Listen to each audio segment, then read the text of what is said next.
Chapter 11. Cutting Time in Two. Day 10, continued.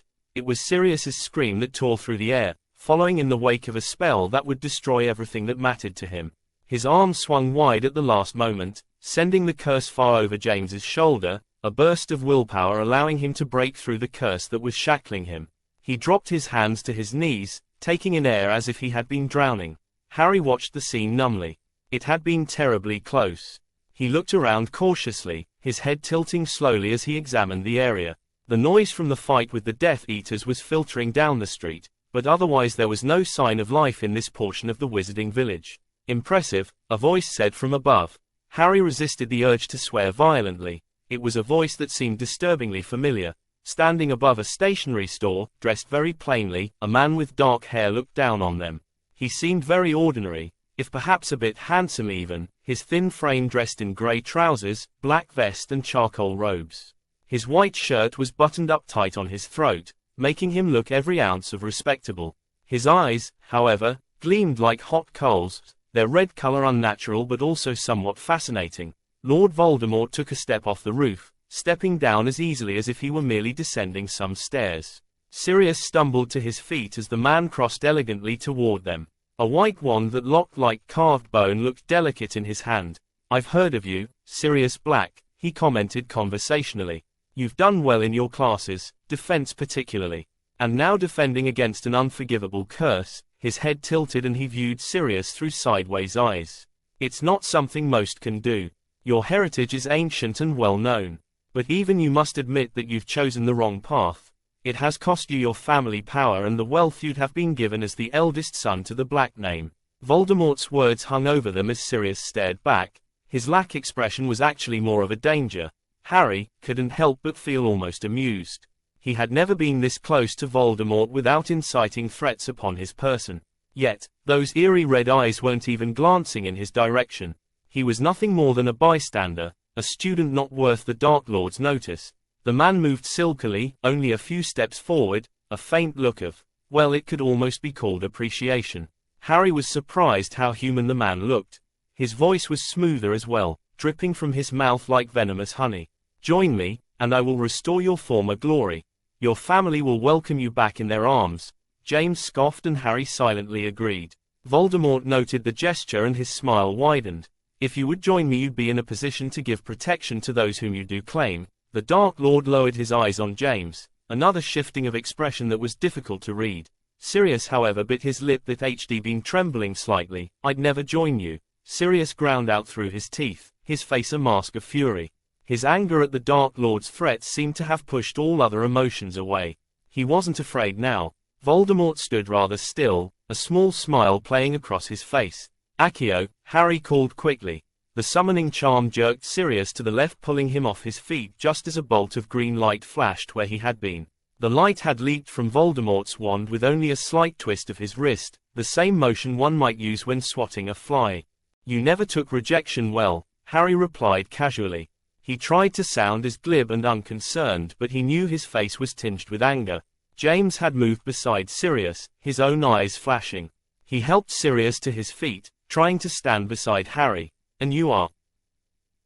Voldemort asked icily, his red eyes finally glancing in the young man's direction. "Not really important, right?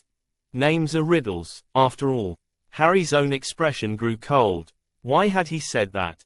Better me than him, he thought. He could handle a Dark Lord's attentive eye. Voldemort's expression flickered imperceptibly at the word riddle. Suddenly Harry had his full attention.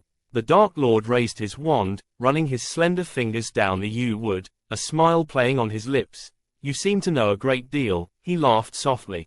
"But if you knew more you'd think wisely about airing such an attitude." Harry elbowed James slightly. The young man had been edging closer and Harry'd prefer him anywhere but there. His gaze shifted around slightly. He had reason to believe that assistance would be arriving sometime soon. This was happening in the shadow of Hogwarts, after all. If he could drag this out longer he might be able to keep James and Sirius safe. They weren't supposed to die today. "I know a lot of things," Harry agreed, moving his gaze back to Voldemort. "Confidant?" Voldemort said with a slightly mocking tone. "Fools always are. Have you learned the real secret yet, or are they still telling you bedtime stories about good and evil?" He looked away for a moment, speaking to the air around him. There is only power, which I have. He turned back as his hand gestured around the small village, eyes alight at the destruction. The apothecary still smoldered nearby, the scent of smoke heavy in the air. Stupefy. Harry started as a red glowing light burst from under his elbow, shooting toward the Dark Lord. He turned his head slightly to see James with his wand raised. Voldemort batted the spell away like it was a fly, his distaste apparent as he looked at James. "A Potter, I believe," he said. He looked closely at Harry and James. "I wasn't aware of two young Potters," he stated. His wand moved rapidly, a silver dart shot from the tip like an arrow. Harry conjured a wooden shield on the spot. The blade struck the wood with enough force to sink the inches into the shield, its tip visible and pointed at James's head. James moved forward just as quickly. "Expelliarmus!" he cried. He jumped in front of Harry. Voldemort didn't even need to dodge, following up with two red spells that coursed through air, burning like sparklers and leaving shattered light in their wake. Harry wasn't familiar with the magic, but the light spiraling around the three teens left him with a very bad feeling. "Get down." Harry dragged James and Sirius to the ground while creating a protective layer above them. The two spells met in midair, bursting into a flame so hot that even behind his protective shield, Harry began to sweat. From their position on the ground, Harry turned his head to face James. "What do you think you're playing at?" He cursed under his breath. "Fighting against a Dark Lord," James deadpanned. "What were you doing?" "Chatting him up, asking him to pop over for tea." "Point there," Sirius added. "Stay out of this," Harry told him. "And you can follow that too." He directed this last bit at James, throwing in a glare for good measure. "Why?" both asked simultaneously, their faces marred with rather identical expressions. "It's like lecturing Fred and George," Harry decided, suddenly feeling a sort of sympathy and sense of companionship for the Weasley matriarch. Another spell burst from Voldemort's wand, striking the ground near Harry. The blast hit hard, sending pieces of the brick road through the air and firing shrapnel underneath the protective shield Harry had erected. Harry caught the worst of it, pieces of the sharp stone hitting his ear and tearing long cuts along the edges. He clutched a hand to the side of his head for a moment. "Your way is working much better, is it?" He gripped. Harry pushing himself back into a crouching position, firing off a concussion hex and foot-tripping jinx. The blue and yellow spells shot so close together that for a moment it looked like a single green light. Voldemort would easily dodge them, or block them. But Harry used the distraction to summon a piece of debris that had probably once been a part of the apothecary roof. "Stay down," he ordered, tempted to lock James in a body bind. "And how do you become a bleeding expert?" James called back. Harry ignored his father's protests as he rose to his feet, sweeping his wand downward motion as he did so. A faint yellow light sped from his wand, hardly noticeable on the sunny day. But before it even reached Voldemort's shield charm, it exploded, sending a blinding glare into the street. Harry slapped a hand over his eyes at the last moment, keeping much of the light from hurting his own vision. He used the distraction to send a powerful slicing charm, the silver light leaping through the air, flying through the air like the shine of a blade. A piece of the broken street rose up to block the spell. The brick diced by the force of the pushed the rest aside with a wave of his wand. His suit, marred with some dirt from the upheaval of the street, was the only sign that he had been in a confrontation at all. Harry wasn't tired.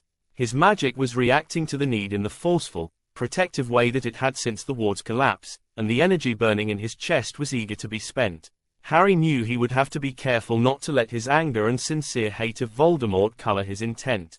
If this battle had to be, it would only be to protect James and Sirius. This could not be some renegade attempt at killing his parents' murderer. "Fractus!" Harry shouted. He pointed his wand at the ground. The power behind the spell made it appear almost solid. A hammer of black light hit the street, bucking the ground up 3 feet, creating a small division between the 3 Gryffindors and Voldemort. The power behind the spell made a ridge that was 3 meters at its highest point and ran for over 10 meters. "Okay, that was pretty neat," Sirius muttered. "How's that going to let you fight him?" James argued. His father was still blinking somewhat. The blinding blast of light seemed to have caught someone. Course he would have been fine if he'd been behind the roof, Harry mentally chided. Voldemort's red eyes were watching him closely. Harry was feeling as if he was some sort of clever pet. While his expression didn't deviate from that carefully regulated smile, the rapid examination was easy to discern. "Impressive, and I mean it this time," Voldemort said. Black would have been amusing. He waved his pale hand dismissively. But you are interesting. Harry raised an eyebrow. I thought you wanted to recruit him into your merry band of murderers and fiends. You were going to give him back his family and spare his loved ones, right? Harry's fingers twitched as he recalled Voldemort's offer. The Dark Lord showed little concern at being caught in a lie. I said it would be amusing, but you can't imagine I'd really want such a failure. You would be a good addition, he said softly. We both know you'll kill me for what I know, Harry said slowly, his own eyes never leaving the older man. He was not the monster Harry knew. That part of himself was still well hidden behind a cunning guise. I'd never get rid of a useful tool, Voldemort allowed with a smile. Stupefy, Expelliarmus, Incarcerus, Tranfesso Animati. James had emerged again, his wand moving faster this time. His first 3 spells pointed at the Dark Lord. The fourth, however, struck another piece of roof, transfiguring it into a large dog that then turned to attack with a growl. He had stood up from behind the shelter Harry had provided, his expression a mixture of pride and determination. He would have made an excellent recruitment, the overeagerness a bit. He is still really smart, but the reality is never as good as the illusion. His spells were batted away and the dog was shattered into 1,000 pieces. Sirius reared up. Etico. A bolt of bluish lightning shot from his wand, fleeing through the air. The light striking the dark wizard and crisscrossing against his skin. Who's amusing now? He crowed. With a wash of energy that left them stumbling, the electrical energy died. The adults are talking, Voldemort said patronizingly. He brushed his clothes, looking rather disdainful. With a subtle flick he shot an arching orb of blue light, forcing James to dive behind the piece of roof Harry had summoned. Are you being diverted by students? The voice was familiar, but the speaker unseen. A weak tangle to bluish light shot from a direction opposite of the voice's origin. It got caught in Voldemort's shield, making the man offer a laugh that could almost sound genuine. Barton, Barton, you and your pathetic little games. The tone was almost jovial. The defense professor stepped forward from where the spell had been cast. Harry wondered for a moment how he managed to throw his voice like that. Still, whatever Voldemort claimed, Harry thought it was a rather clever trick. Pity it hadn't worked. Barton was walking with weary steps. He was sporting a cut on his cheek and another on his chin, the red seeping into the collar of his shirt and robe. Ah, Barton, I see you aren't wasting your time playing at Aurora anymore. Voldemort, he laughed coldly, his face twisting. You've taken up the simple post of defense teacher. How suitable for a near squib mudblood. The insult was uttered with a slight snarl. I'm sure you'll be missed. Avada Kedavra. The green spell flew from Voldemort's wand, forcing Barton to join his students behind the chunk of debris. Sirius crouched, his wand clutched tightly in his hand as he peered over the.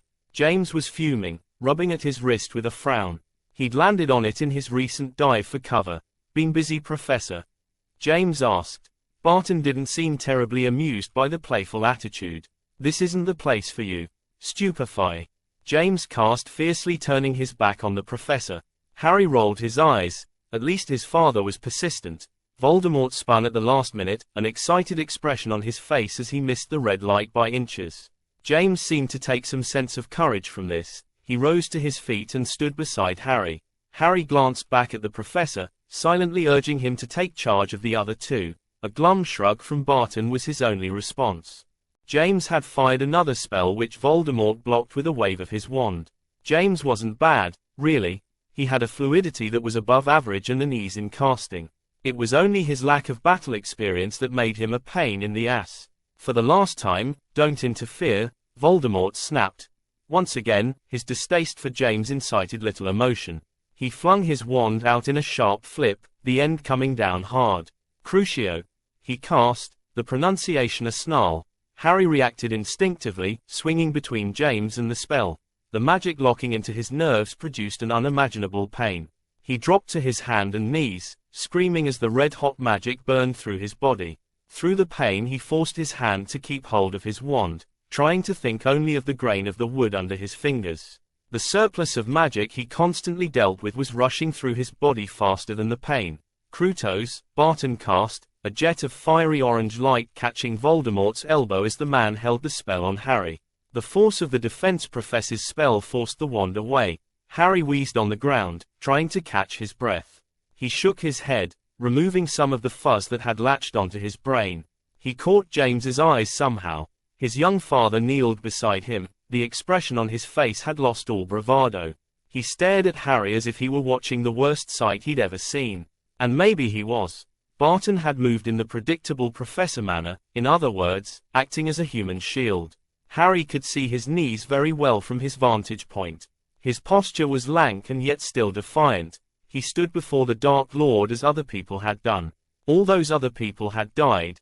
Harry knew this well enough, and he was certain Barton did too.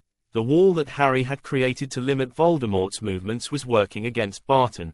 The man's physical fighting skills were impossible to tap into without landing right next to the Dark Lord.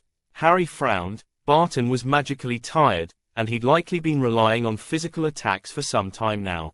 But then, not many wizards could manage a Patronus and then engage in a fight with Death Eaters. Harry shakily rose to his feet, not certain if it was the remnants of the torture curse or his own hot magic coursing through his veins that left him feeling rattled. Barton twisted his wrist back, his robe shoved back at his elbows. The oak wand he held came down with a striking motion that released a glowing blue light. Harry thought he felt a chill from the magic as it passed. But the spell splattered across the front of the ethereal glowing shield that Voldemort had conjured. Fractinus, Voldemort cast in a bored manner. The red spell pushed Barton to the left. Another spell, a muttered word and an orange streak of light, forced him to the right. Barton's physical ability was helping to strengthen his dueling, but his movements were slowing. Sweat dripped into his eyes as he moved to avoid another silent curse Voldemort had sent his way. Harry knew a cat playing with a mouse when he saw one. Barton raised his wand, his tired voice shouting a curse into the air.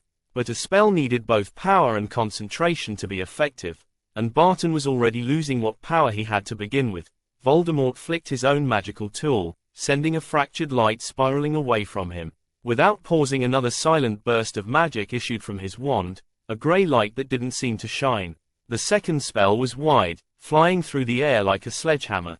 Barton swerved for the first but couldn't correct for the massive blast of grey magic that caught his abdomen. Harry heard a gasp behind him. James's eyes were opened wide. The light absorbed into his body like water into a towel. For a moment, the defense professor stood very still.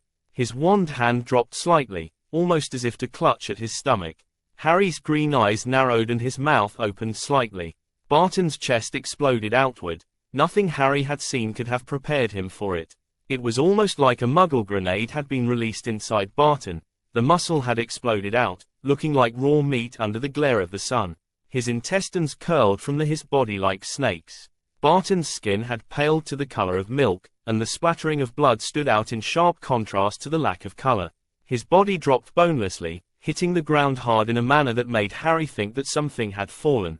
Barton wasn't a person anymore. It lay in the dirt, blood filling the hole that had opened where the chest should be, eyes closed.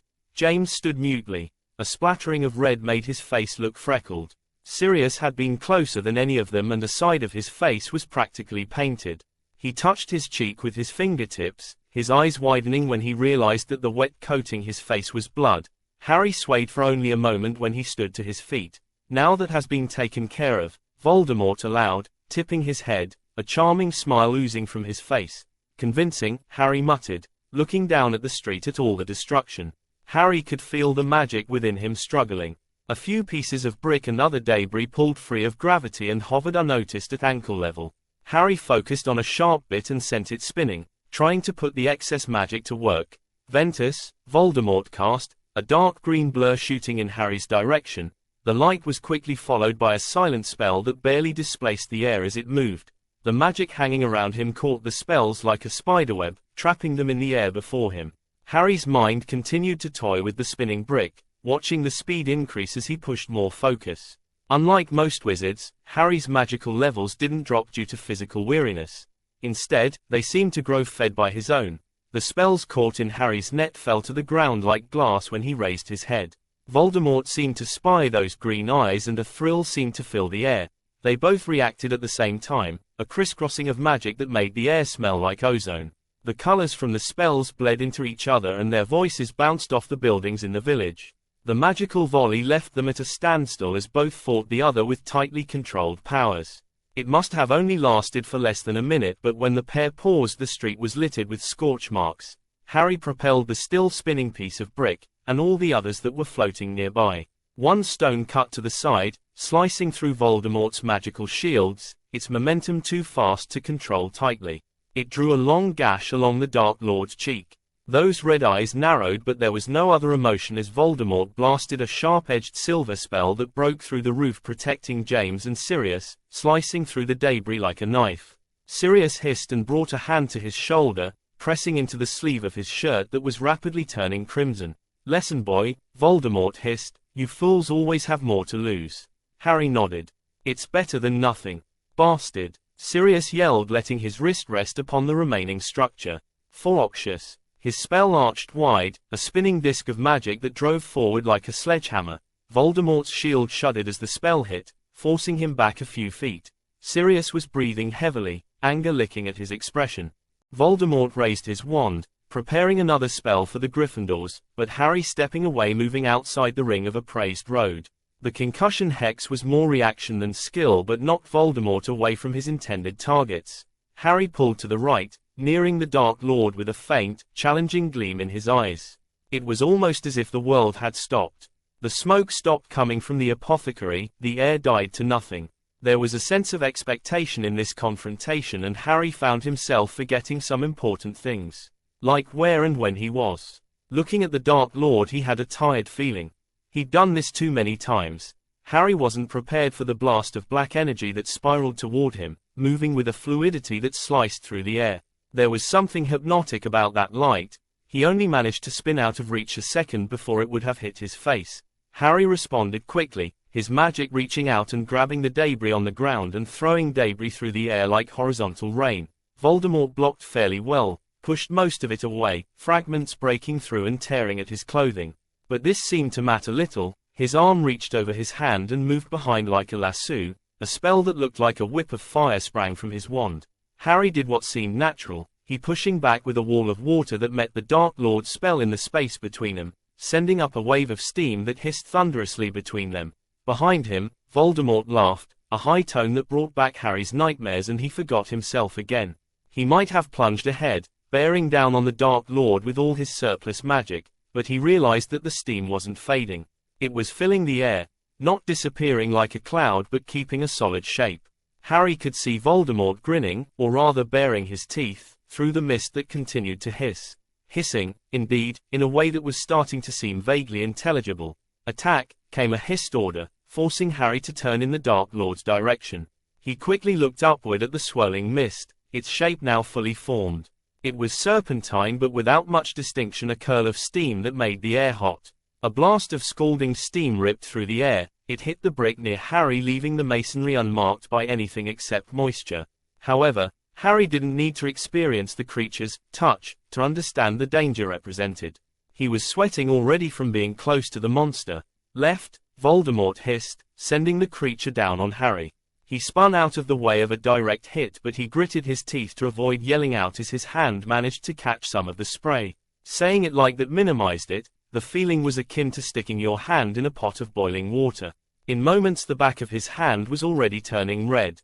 The thing was massive. There was no blocking it. There wasn't a mouth on this thing that Voldemort had created, and while the steam hissed, it remained indistinct to Harry's ears. Yet as Harry observed it, he noticed the creature move even further to his left. Harry glanced over his shoulder, shook his head. It had to be a bloody Thursday. There was no way this was Saturday. "Stop," Harry ordered, his voice just as firm and commanding, as if he knew it would work. There was no way that it would, actually. "Stop," he repeated, if only because of the futility of the situation. Damn it, how did one stop a monster made of steam? He must have dozed off in one of his defense classes, because he really didn't recall them covering this. But for all the futility, his hissed order did seem to make a slight difference. The steam creature seemed to still, the hissing noise increased. Harry looked hopeful. "Well, that would be nice." "You?" Voldemort's human voice came through the hissing, filled with an odd interest. Harry realized now why the beast had stopped. He focused on the Dark Lord, using this moment of distraction to think clearly. His wrist twisted along the tip of his wand to spin in a tight circle, not casting but letting power flicker near the tip. "You are mine, boy. There is no doubt. We are the same, and no one else would have you but me." Voldemort's words were uttered with a knowing tone that sickened Harry, but the mention of rejection sent his eyes flickering toward James. Sirius and James were the only ones near enough to have heard his Parseltongue command. Call him a coward, but he couldn't look. He didn't want to know what he'd see. Harry's wand twisted and turned. The magic that was building beneath the tip was so icy cold that Harry felt the skin on his hand stiffen from the chill. I might have been looking for acceptance once, he said without looking at James, but I'm my own now. He didn't yell. It was his magic that diced open the sky, not his voice, a fearsome twist of blue and silver light striking the stream serpent. The spell was so cold that the temperature dropped 5 degrees. The creature hissed louder, its screeches making those near cower. The thing broke apart, raining down as if a cloud had burst open. The street was soaked in water. Puddles piled up in the holes that had been created, and the blood around Barton diluted some and began seeping among the cracks in the brickwork. Harry heaved as he looked down at the ground, the magic still heavy around him, leaving a chill to the sunny day. He was drenched from head to toe, his black, messy hair laying flat against his face, his clothes dripping. Not far from him the Dark Lord was in a similar condition, but Voldemort's quickness of breath was more from anger than exertion. His temper, usually well contained, broke to the surface.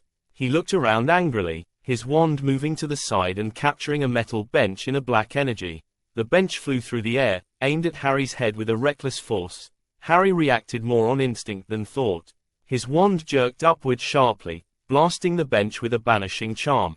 Harry watched numbly at what happened next. The bench was revolving, so fast that one of the legs struck Voldemort's wand arm fiercely as it passed. The bench kept flying, finally finding its resting place in the window display of the stationery store, scattering paper and quills throughout the street. Voldemort stood stiffly, silent. His arm was bleeding heavily, a piece of bone visibly jabbing through his skin and robe, his fingers just barely managing to keep his wand from tumbling between his fingers. Harry would later find it amusing that the closest he'd come to defeating the Dark Lord Voldemort, since he was a baby, would involve a metal bench. Power the Dark Lord knows not. A well-crafted British ironwork, a possibility indeed. But he was spared this humorous introspection when a loud pop heralded another arrival. Albus Dumbledore looked even more impressive than he did in Harry's years. He swept into the village, his turquoise robes looking very sharp under the bright sun. He turned toward Voldemort, his wand raised and a grim expression making him look very different from the friendly headmaster he was known to be. "This isn't over," Voldemort said to Harry, making no notice of the pain that must have been coursing through his arm. Harry nodded. With a pop, Tom Riddle was gone, leaving nothing but destruction to show he had been there. "Mr. P. Tempus," Dumbledore said, nearing him steadily. "Nice timing," Harry said, his eyes flashing. He adopted a false mocking tone. "Busy buying lemon drops, were you?" Dumbledore examined him as Luna might examine a crumple-horned Snorkick. "Not quite so enjoyable. The minister needed some of my time."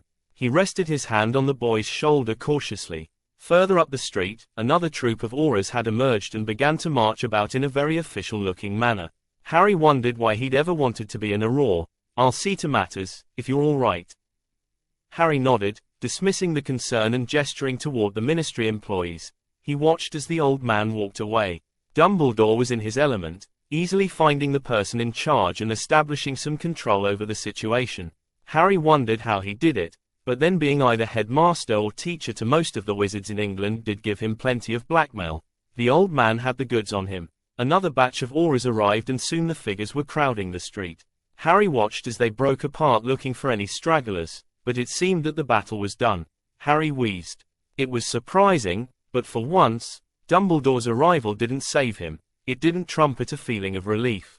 Harry didn't know how he felt. Despite knowing better, he did feel a desire to defeat Voldemort now, back in this time when he couldn't destroy so much of Harry's life. This was perhaps a very normal response, but no one would be able to foresee what such meddling might result. Thus, when you considered the consequences, Dumbledore had saved him yet again. The balmy old codger. Harry! Harry! James had approached without his noticing and waved a hand in front of his face. Harry looked up negligently. "Yeah?" he asked, not giving James much of his attention and looking out at the town instead. Another group had arrived. They didn't look military issue, as those previous, and were seeing to the apothecary fire and assisting the townsfolk who were emerging from their hiding places. Harry found himself moving back to where Sirius was still sitting, leaning against the shattered remains of the apothecary roof that had guarded them well. He avoided looking at Barton. A bunch of aurors were crawling all over him. Harry didn't know what they hoped to do. Maybe just clean up the mess. The dead and injured were all being portkeyed away, probably to St. Mungo's, with little distinction being made between them. In a moment, Barton was gone as well, leaving only a street stained with blood and still drenched in water. Sirius stood up straighter when they neared, watching the rescue operation in the same uninterested manner that Harry was. It had been a difficult afternoon for the young Gryffindors. James was sporting a large scrape on one side of his face that would probably blossom into an impressive bore, a similar mark from earlier, and his shoulder was looking gruesome. He'd wrapped some cloth around it, and Harry trusted that it would keep until he was subjected to Madame Pomfrey's tender mercies. He was actually a bit more curious about how they were mentally handling all this. He hadn't heard much out of James since the Cruciatus curse and Barton's violent death. Still, as they stood among the wreckage, Harry wasn't about to ask, "Harry, how did you do that?" James asked, striding beside his dorm mate. "Practice," Harry answered tiredly. "You know, makes things perfect and all that. Eat your sweets." He shrugged, not meeting James's eyes. "Harry." The shout forced Harry to look up, meeting a similar pair of green eyes. Lily's red hair was scattered about messily, and she tripped over the debris in the street as she ran towards them. Harry was a little surprised at the concern she demonstrated, but he accepted it without question. "Hey, Lily," he replied weakly. "I wanted to come and help, but everyone was so frightened in the Three Broomsticks, and then I thought maybe I'd only make it worse." She trailed off once she'd gotten close enough. She patted his arm and gnawed at her lip. "Are you all right?" Her question was met with a smile as Harry stood in the street, watching as the cleanup crew continued to hustle about. More citizens were emerging. With the aurors, rescue workers and Hogsmeade residents, the streets were filling up. Harry ducked behind his friends when he saw the injured woman and girl he had helped earlier. She seemed to be looking around for a moment, but one of the rescue workers spotted her still bleeding arm and whisked her away before she had a chance to thank her hero. But the rescue workers and aurors didn't seem to be the only people who had come. Harry spotted a handful of reporters and photographers. They were wandering through the carnage like buzzards, asking the dazed victims for first-hand accounts. Harry wasn't worried until he noticed a pair of journalists over at the Three Broomsticks. Rose Myrta spoke to them hurriedly, raising her hand and pointing in the teenagers' direction. The pair, one tall, the other short, hurriedly crossed over. "You boys are quite the heroes, standing up against you-know-who," the short, weedy-looking reporter said. He tapped his chin with a pencil before poising it on a small notepad. "Anything you want to tell our readers? What sort of curses did he throw at you? Did you think you'd die? Which of you fought back?" The man rattled off a list of questions, and no one seemed eager to respond. Even James's love for the limelight seemed to be doused at the moment. Flash! Harry blinked as the tall man with the magical camera took a picture of their little group, green smoke rising into the air. "We didn't really do much," James finally said, looking at the ground. He glanced at Harry. "No comment," Harry said coolly, taking a cue from famous movie stars. The reporter zeroed in on him. "Come on, boy. What did you have to do with it?" "3 witnesses said that a dark-haired young man fought the Dark Lord. Which of you was it?" James, Sirius and Harry all had dark hair. They glanced at the others, James raising an eyebrows in a manner that seemed to be urging Harry to step up and take his reward. Harry's equally stony expression had them each remaining quiet. "If you don't want to tell me, fine," the annoying reporter said. "I can make the story just as interesting with any of you. What year are you in school? 6th? 7th? "I don't think this is really any of your business," Lily said in a snotty manner. "You and your kind are just blocking the apparition points that emergency personnel need." She had crossed her arms and looked every inch the prefect she was. The photographer snapped another picture, blinding them for a moment. "He's the one," an old man said, wobbling over on a cane. His crooked finger pointed out Harry to an auror. "He fought the Dark Lord and saved us all," the man rasped. "Some questions, if you don't mind," an auror said, bustling the reporter out of his way. The small journalist simply hunkered down a bit, his ear almost directly below the auror's elbow. Another flash had them all blinking as the photographer managed to get an auror into the shot.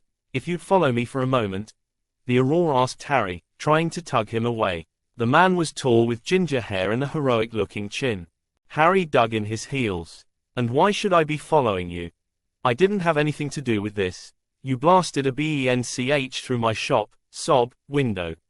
The owner of the stationery store yelled, his voice quivering either because of anger or sadness. The frazzled old man kept tugging at his shoulder-length hair as he examined the damage to his shop. His face really was the most amazing shade of puce. Well, it's not like that was on purpose. Harry argued right back. It was sort of flung my way.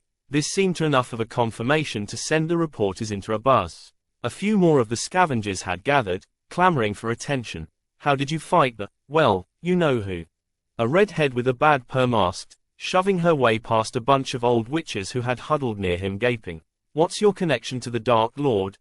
The weedy man from earlier shouted, not to be outdone by his competition.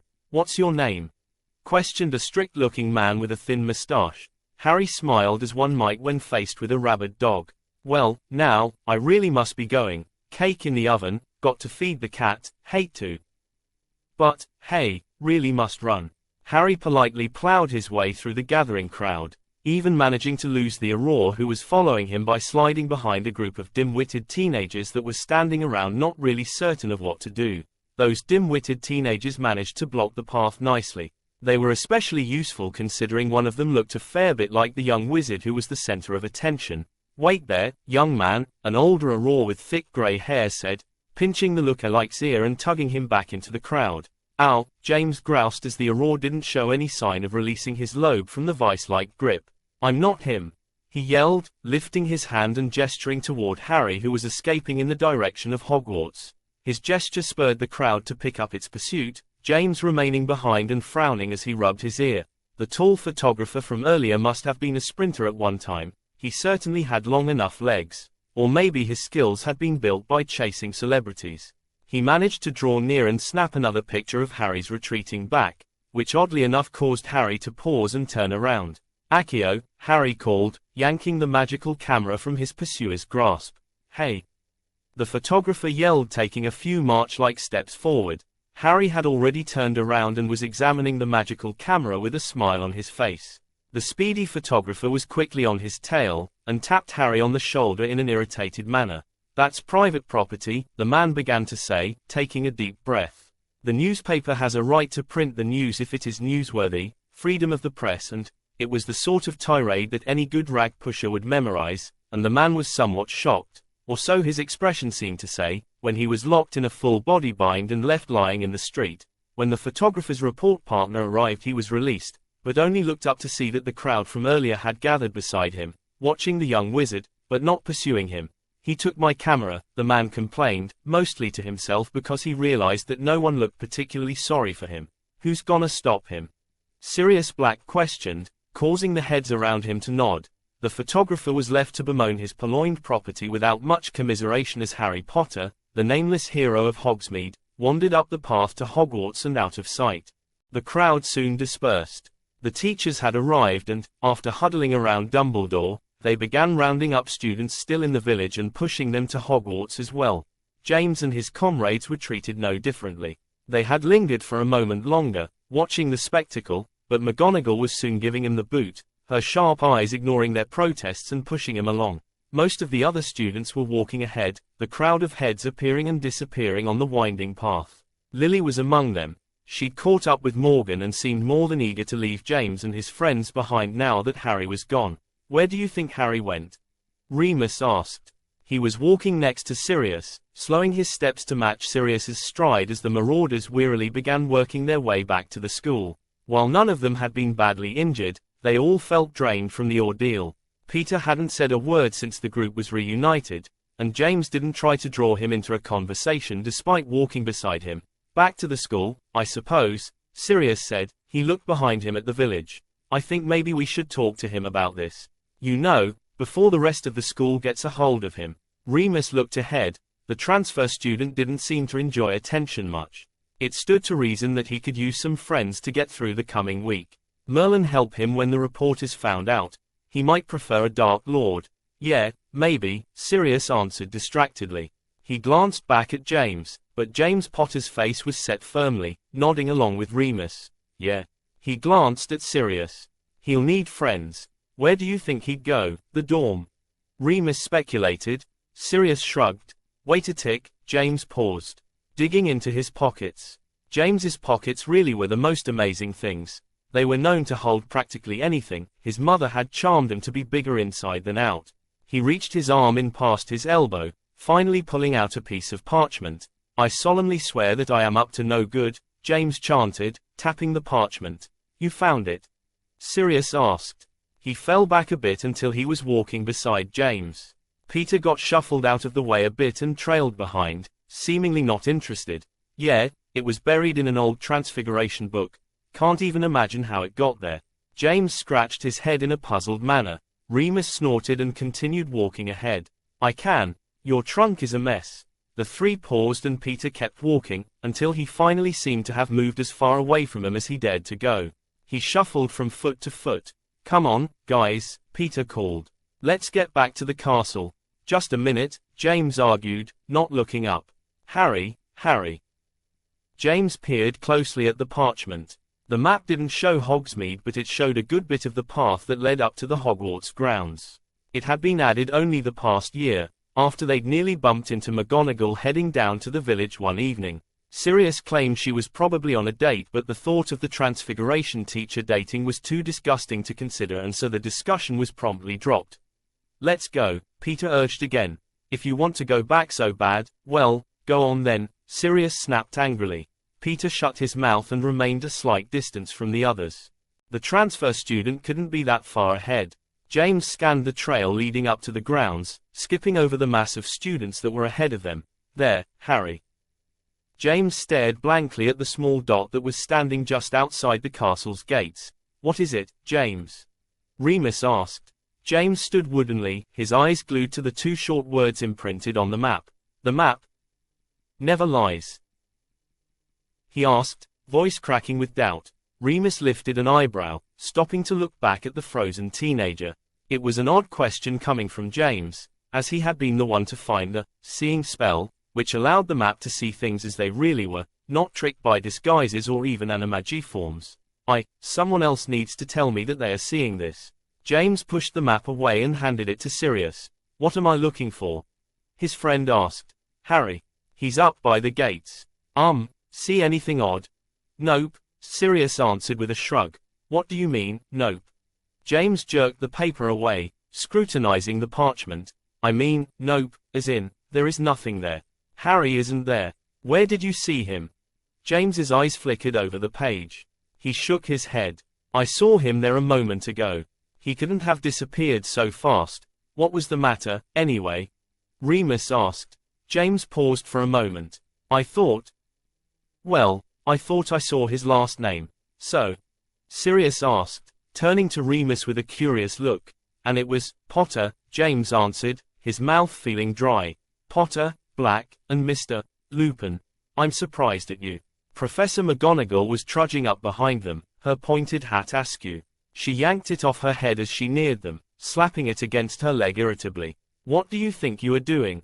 Get back to the castle. Mr. Black, you need to be in the hospital wing. I should have had you all portkeyed there. Now stop straggling. She took their shoulders and led them toward the castle. She didn't even need to say a word to know that Remus would follow. James had reacted on instinct to the sound of a professor's voice and had stuffed the map out of sight, but he sorely wanted to take it out and find the little dot labeled Harry Potter.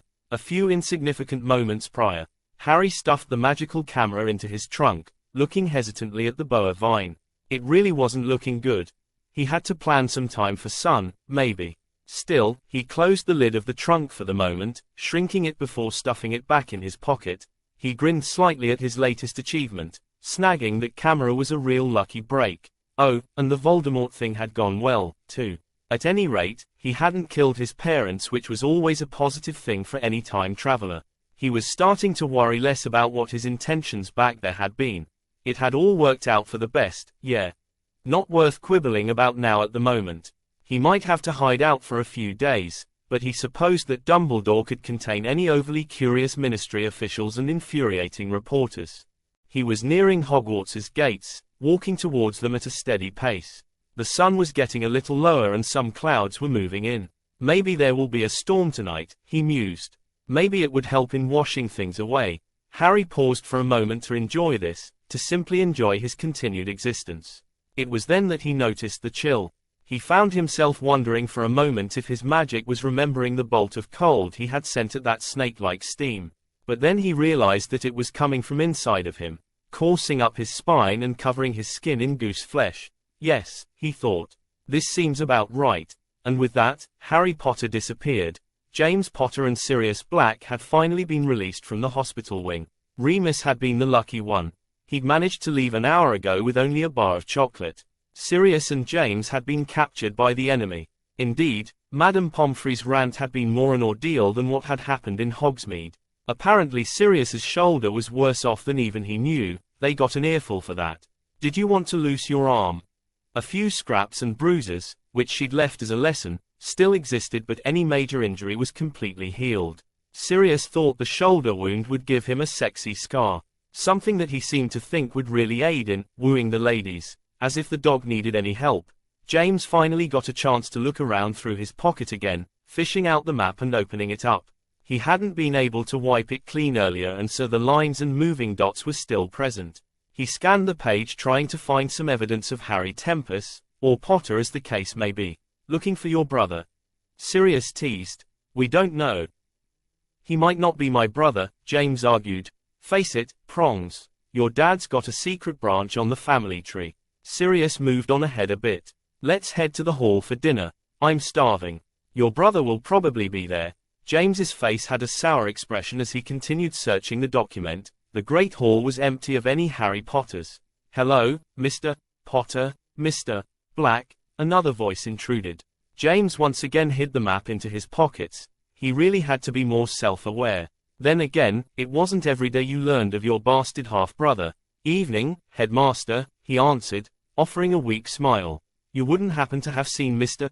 Tempest? The older man asked. James blanched. No sir. The old man looked thoughtful for a moment. As I had thought, he said simply. I hope you boys are planning on a dinner after today's difficulties. Nothing like a rich pudding to remedy such trying times. James nodded. Yes, sir. He cringed upon realizing that he was sounding a little too obedient. The headmaster moved away towards the dungeons, and James sagged. We'll find Tempest later and you can ask him. Maybe he was adopted or something. Don't know where the map gets the names from, Sirius said with a shrug. I'm hungry. James paused. Sirius, about today. I wouldn't have done it, Sirius said suddenly. He looked away, almost as if he couldn't look at James. I wouldn't have. Huh.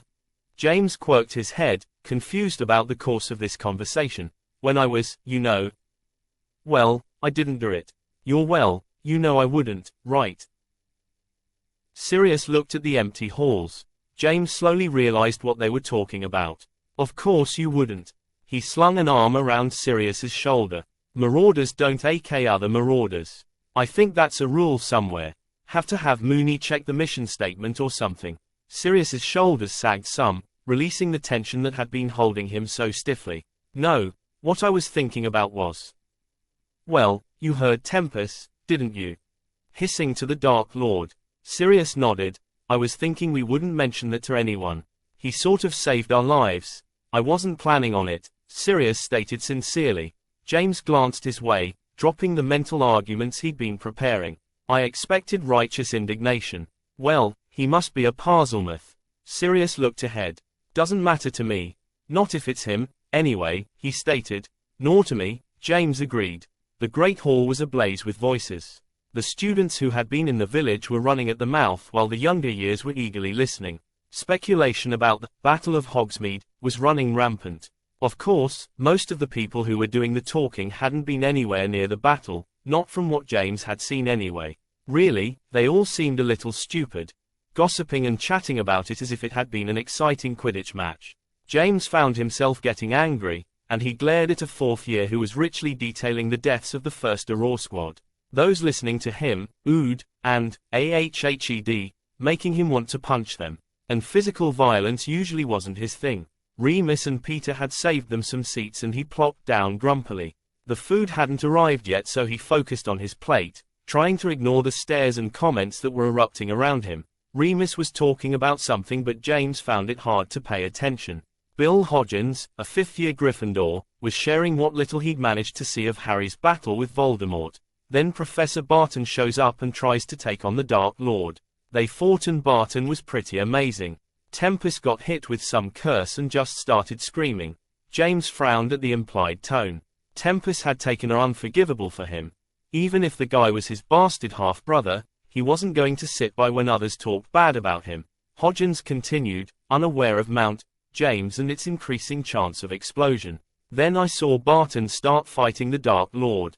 He was amazing. He dodged and started around. He even hit, well, you know, with a curse to save Tempest. What happened next? A young girl asked, glancing up at the teacher table. Barton was nowhere in to be seen. I don't know, Hodgins said with a shrug. It was then that they got this idea to board up the windows with some of the tables. I heard Tempest fought the Dark Lord, another fifth year chimed in. He couldn't do that, another person stated. I heard Barton's dead, a girl with pigtails added. Hodgins glared at her. Who told you that? The girl shrugged. James glared at his plate. This wasn't something to gossip about. It wasn't a scandal or prank. Suddenly, he vividly remembered Tempest thrashing on the ground, his mouth like a gaping wound as he screamed. And Barton. James took a sip of water. He suddenly wanted to take a scorching hot shower. All of their professor's blood had been magically wiped from his person, yet he could almost still feel the spray that had coated his face. It was almost like he was back there. He had really thought he was going to die. To hell with that, he really could have died.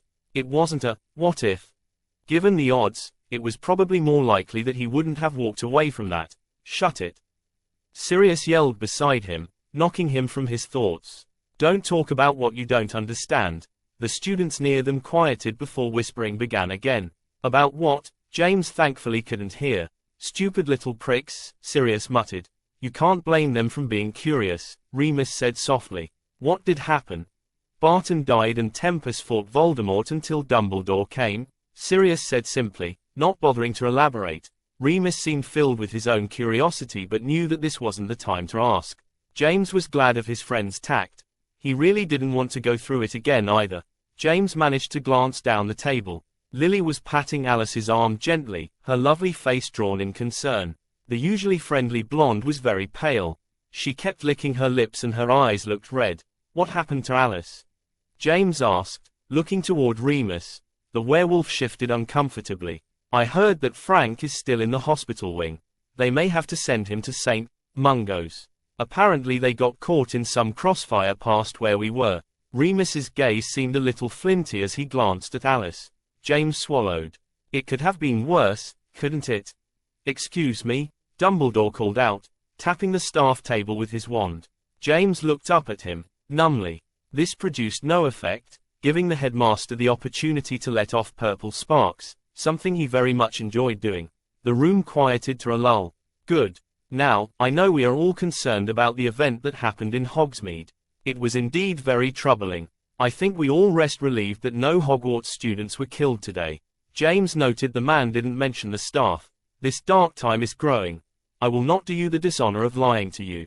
There will likely be more such events before we emerge from these troubling times.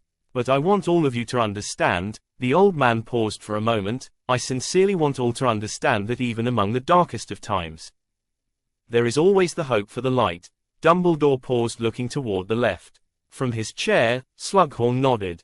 Good. Well, in better news, our caretaker Mr. Filch has discovered a very noxious mold growing in the castle. Professor Pod examined it and has informed me that the spores are very dangerous. The students all seemed to choke slightly. They looked at each other with much confusion. How was this better news? I did. Pod asked, looking bewildered. Well, I must have, he finally agreed. Yes. Thankfully, our potions master has provided everyone with a potion that will protect you from any of the dangerous effects, such as pustules, swollen lips and tongues, permanent discoloration of skin, increased body odor and... He coughed before continuing, in males, the shrinking of specific portions of the anatomy. So I encourage you to all drink up. The students were grimacing.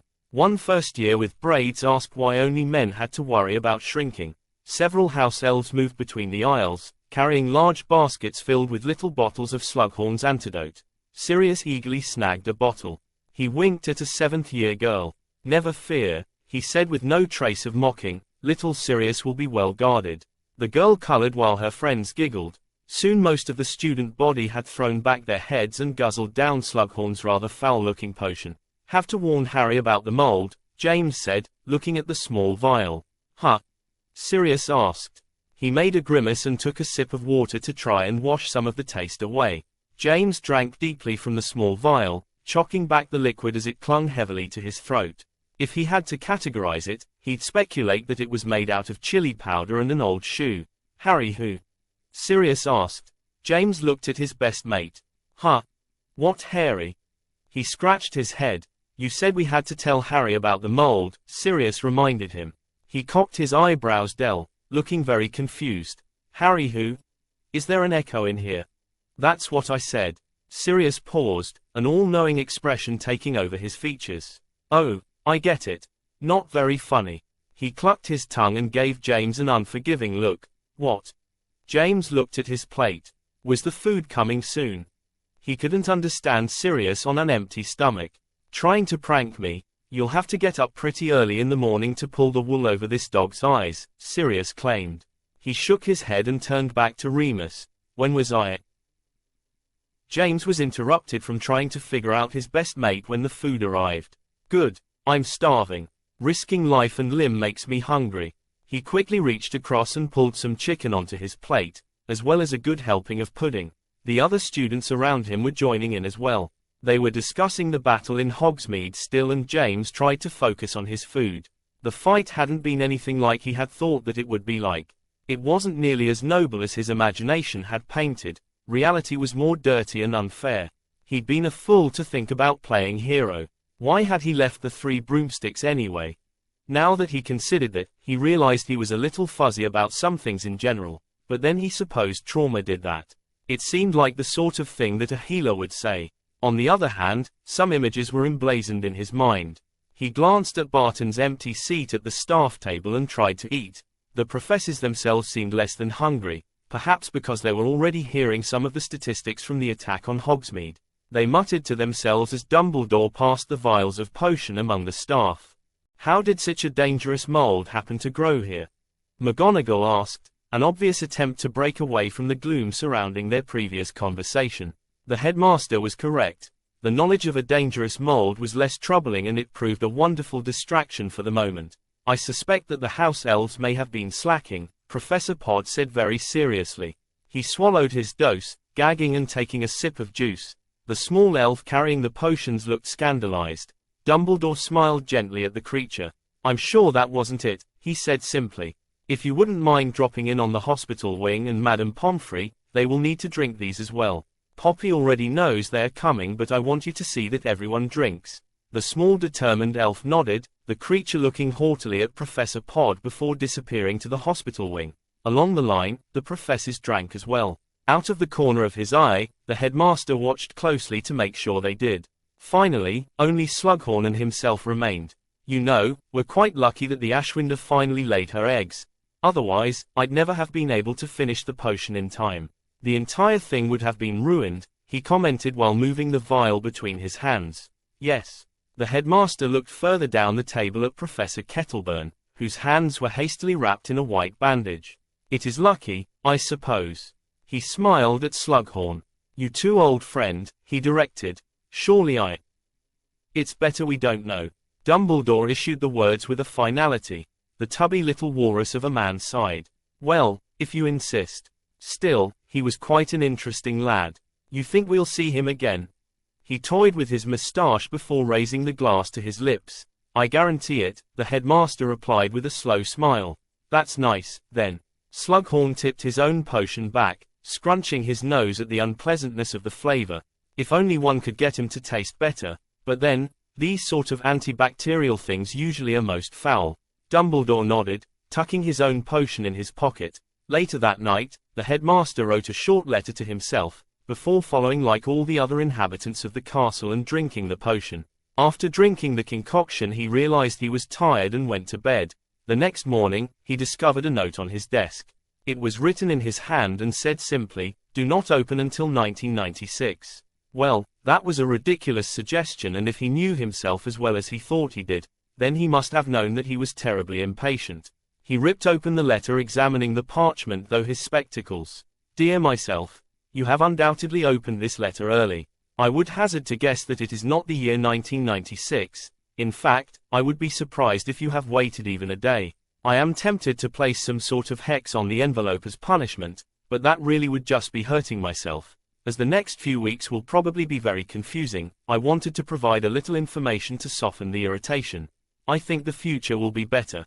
That is cheering, isn't it? Oh, and in the year 1996, Professor Binns with Duster class with time sand again. Yours, Albus Percival Wulfric Brian Dumbledore.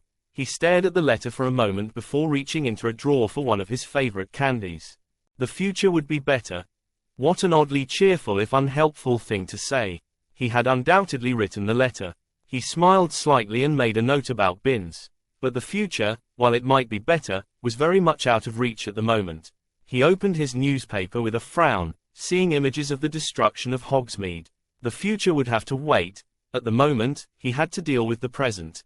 Only a few years later, Severus Snape was not certain why, precisely, he had been called to his master's chambers. While he was given the trust of his lord, he spent much of his time brewing in the elaborate potions lab that had been provided for his use.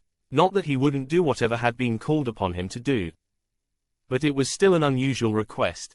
Perhaps his presence had more to do with the fact that he was among those who knew why this day had some meaning to Lord Voldemort. Here, on this night, as the 7th month died, it seemed providential that he had seen Dumbledore that night, and that he had chosen to follow him. He'd been disappointed at first, overhearing a job interview of all things. But then the evening had turned, and while he'd been hauled away before he could hear the end of the prophecy, he had still brought the most important part to his master. We already know of the Longbottom child, the only other individual in the room stated. Lucius Malfoy was a pretty figure, his gold hair gleaming in the gloom. Severus thought the aristocrat looked out of place among the solemnity. Yes, we know of him. Lord Voldemort was seated in a wingback chair. The only light in the room was the fire crackling in the hearth. He watched the flames and his eyes seemed to glow even more unnaturally as the light reflected. But the Potters? He trailed off thoughtfully. Severus ignored the slight twist of his gut. As my lord will, but surely the Longbottoms would be better suited for. He trailed off. Perhaps he had been about to honor, and had realized the foolishness of the statement. Malfoy covered up the silence hastily. That mudblood whore would never be able to produce a wizard of notice. Both Lord Voldemort and Severus Snape remained silent at this comment. I don't like Potters, their lord finally said, his hands flexing in the light of the fire. Snape agreed with him on that point. Aren't you going to ask, why, Severus? Voldemort tilted his head in a gesture that seemed friendly. It was moments like this when Severus remembered the charming persuader who had convinced him to brand his skin. I assume that it's because he's an attention-seeking, arrogant, incompetent. Severus vented his thoughts because that was what his lord was expecting. I dare say you could keep going, Lord Voldemort allowed, his voice dismissive, but you would be wrong. Severus bit his lip. Go ahead and ask, Lord Voldemort taunted, the friendly tone rolling off his tongue in a way that made both Lucius and Severus feel more at ease. In his genial moments their lord was almost kind, but only a fool would think this attitude allowed carelessness. Why, my lord? He asked lowly. Do you recall an attack on Hogsmeade? It would have been during your 6th year. Their lord didn't bother to look at them as he spoke. His eyes remained focused on the fire and his voice somewhat faint. I recall it, Severus agreed. I wasn't present. More pressing matters than visiting a silly little village? Voldemort asked, but he didn't seem to expect an answer. That event is more lie than fact, so it wouldn't have mattered if you had been there. And you mustn't trust what you have heard. He rubbed his knuckles. I would never trust Potter's claims of bravery, Severus scoffed. Despite himself, he found he was intrigued. That battle had very much catapulted James Potter to his fame. It had guaranteed him the head boy slot even though there were doubtlessly others that were more suited. After that incident, there had been no stopping the pompous wretch whom everyone said was a hero. James Potter didn't fight me in that village, Voldemort said softly, a light chuckle in his tone. Well, he tried. I fought another boy. They looked alike, and I can understand the confusion. Severus knew that his lord never understood or forgave, but he remained silent. Voldemort raised a hand to his head. pushing down the black hair that rested on his skull. Very alike indeed. He fought with a power that, he finally turned to look at him, his gaze patronizing. You wouldn't understand. But the potential was intoxicating. Later he was gone. Disappeared as if he had never been. I only ever learned one thing. Quite trivial, really. It was as if he had been completely erased from the minds that should have known him. I sought out Potter first to try and answer these questions, but his mind was blank on the subject, wiped cleaner than even a memory charm could provide. Not surprising, Severus thought to himself. There probably hadn't been much there to begin with. Severus remained quiet, hoping that he would be told more. How had Potter taken the glory from this powerful stranger? Several residents of Hogsmeade had identified Potter as their savior. It had been a very sickening period of time for the young Snape. But, now that he thought on it, he never remembered James actually saying he had done anything. The people had identified a teenager with messy black hair and glasses, and the papers had run with the story. James had been given the credit and the rewards. Not that he had turned any of them down. But the Dark Lord remained silent, and it was usually best not to ask for information that their master wanted to provide. Still, what did you learn, my lord? Snape asked as formally and politely as he could. The Dark Lord seemed to be in a humoring mood. His red eyes gazed for a moment at Snape. Nothing of consequence, really. His first name, James Potter, and Lily Evans were both heard to have called him by it. Surely that must have helped. Malfoy said softly, rapidly silencing himself at his master's cold eyes. It wasn't a name of much distinction, he finally said, turning back to the fire and ignoring them once again. The clock chimed somewhere in the shadows, heralding the end of June. And it was then that a knock sounded on the door. My lord. A feminine voice purred, noticeably distinct among the darkness. Any word from Mungo's, Bella? Voldemort asked from his chair, the fire crackling providing the only noise in the expectant room. Another boy was born, she said simply, keeping her head bowed the entire time. Severus found her servile manner a little over the top, but she was another of their lord's favorites. Harry James Potter was born to the Potter and Mudblood an hour ago. As soon as the words left her lips, the fire began burning more wildly, the flames growing and licking the edges of the fireplace while they all stood frozen. Their master's chair seemed almost demonic, silhouetted in the darkened room, encircled by a frame of flames. Harry.